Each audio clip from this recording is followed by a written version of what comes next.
3 weeks ago, we analyzed one of the most unprofessional displays of sportsmanship in recent tennis history. Arina Sabalenka's post-match comments after losing to Coco Gauff at the French Open weren't just poor conduct. They were a masterclass in how authority figures can misuse their platform when faced with legitimate challenges. Today, we're examining what happened next, because just hours ago, these same two players posted a TikTok dance video together at Wimbledon's center court. What changed? What does this friendship mean? And what can we learn about power, redemption, and the psychology of public image management? What we're witnessing is fascinating from both psychological and strategic perspectives. In 3 weeks, we've seen a complete narrative transformation, from one player systematically diminishing another's achievement to them literally dancing together. This isn't just about tennis. It's about how public figures navigate the consequences of their actions and whether genuine change is possible when the stakes are this high. The tennis world has been watching this unfold with incredible interest. When Sabalenka called Gauff's shots magical and suggested Swiatek would have beaten her, the backlash was immediate and severe. But here's what's remarkable. Gauff's response throughout this entire process has been a masterclass in professional grace. She somehow managed to maintain the moral high ground while still defending her achievement. Today, we're dissecting this redemption arc.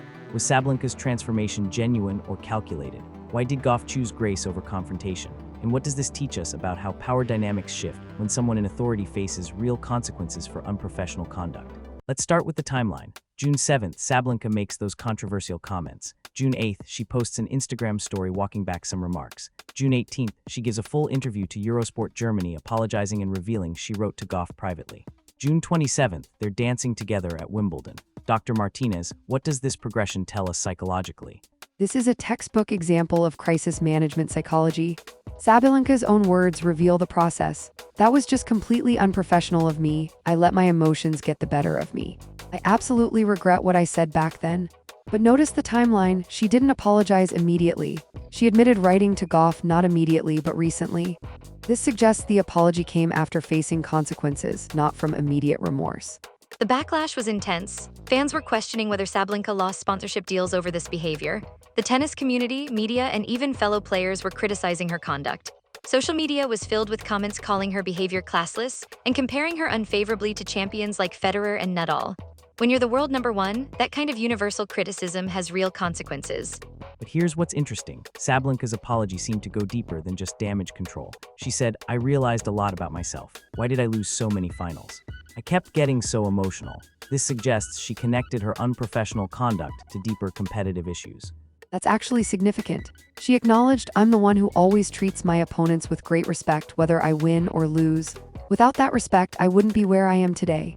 This indicates she recognized that her behavior violated her own stated values. When someone in a position of authority acts against their core principles, it often creates cognitive dissonance that can drive genuine change. But let's be honest about what likely accelerated this process. Fans were openly speculating about sponsorship losses and calling it PR damage control. One fan wrote, "This is her PR agent said, we have to fix the narrative." The question is whether external pressure invalidates the apology or whether it simply provided the necessary motivation for self-reflection. Now let's examine Gauff's role in this. Throughout the entire controversy, her response has been remarkable. Even when learning about Sabalenka's comments, she maintained professionalism while still defending her achievement. Marcus, what does this tell us about her approach to conflict? Gauff has been strategically brilliant. When asked about Sabalenka's claim that Swiatek would have beaten her, Gauff responded, "I don't agree with that. I'm sitting here as the champion. Last time I played her, I won in straight sets. I don't think that's a fair thing to say." She defended herself firmly but without personal attacks. That's championship-level emotional intelligence. What's fascinating is how Gauff has managed to maintain agency throughout this process. She could have escalated the conflict or held grudges, but instead she's chosen a path that actually strengthens her position. By accepting Sabalenka's apology publicly through this TikTok video, she demonstrates maturity while also showing she's secure enough in her achievement to move forward. Let's talk about that TikTok video. They posted it together at Wimbledon's center court, with Sabalenka writing, "TikTok dances always had a way of bringing people together."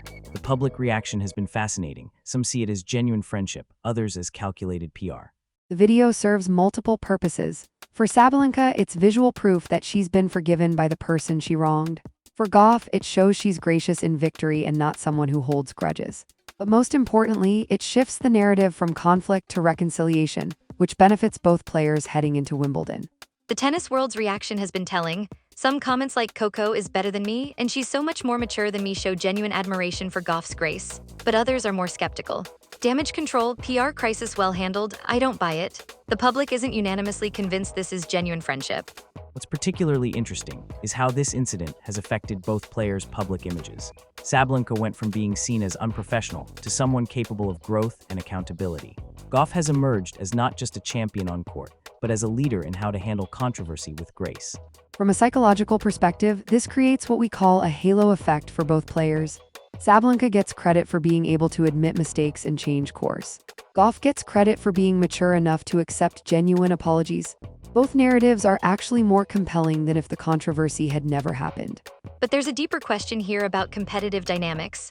Sabalenka herself connected her emotional responses to losing finals, saying, "Why did I lose so many finals? I kept getting so emotional." Some are wondering if this newfound friendship and self-reflection might actually hurt her competitive edge. That's a fascinating point. Is there a risk that by acknowledging her emotional volatility as a problem, Sabalenka might be undermining the very intensity that made her world number one? That's the million-dollar question in sports psychology. Sabalenka said, "I learned a lot. Above all, one thing, I'm the one who always treats my opponents with great respect whether I win or lose."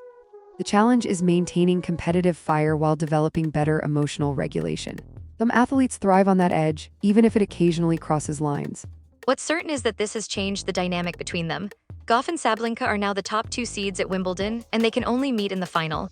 If they do face each other again, it will be one of the most psychologically complex matches in recent memory. This redemption arc raises profound questions about accountability, forgiveness, and change.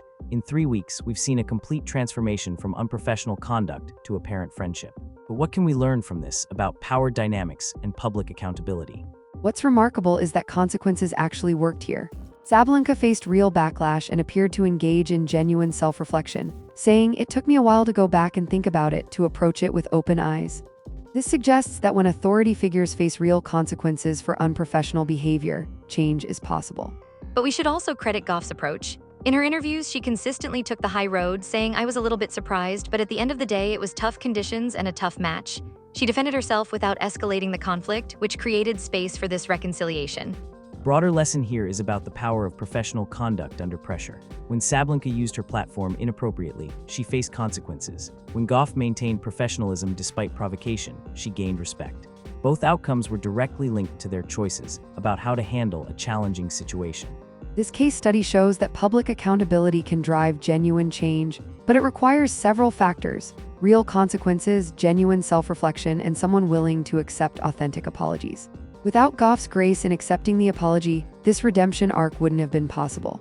The tennis world will be watching their next encounter closely. As one fan commented, "Wait until Coco beats her again and let's see if she was real with the apology." The ultimate test of whether this transformation is genuine will come under competitive pressure. This episode was brought to you by Unstruct.ai, where we explore the human dynamics behind public controversies. Today, we've seen how even the most unprofessional conduct can potentially lead to growth and redemption, but only when there are real consequences and genuine accountability. Sabalenka's transformation from dismissing Gauff's achievement to dancing with her at Wimbledon shows that change is possible, even for those in positions of authority. But it also highlights the importance of grace and professionalism in creating space for that change to occur. When power faces accountability and responds with humility, and when strength chooses grace over vindication, the result can be more powerful than the original controversy. Sometimes the greatest victories aren't won on the court. They're won in how we choose to handle both defeat and the opportunity for redemption.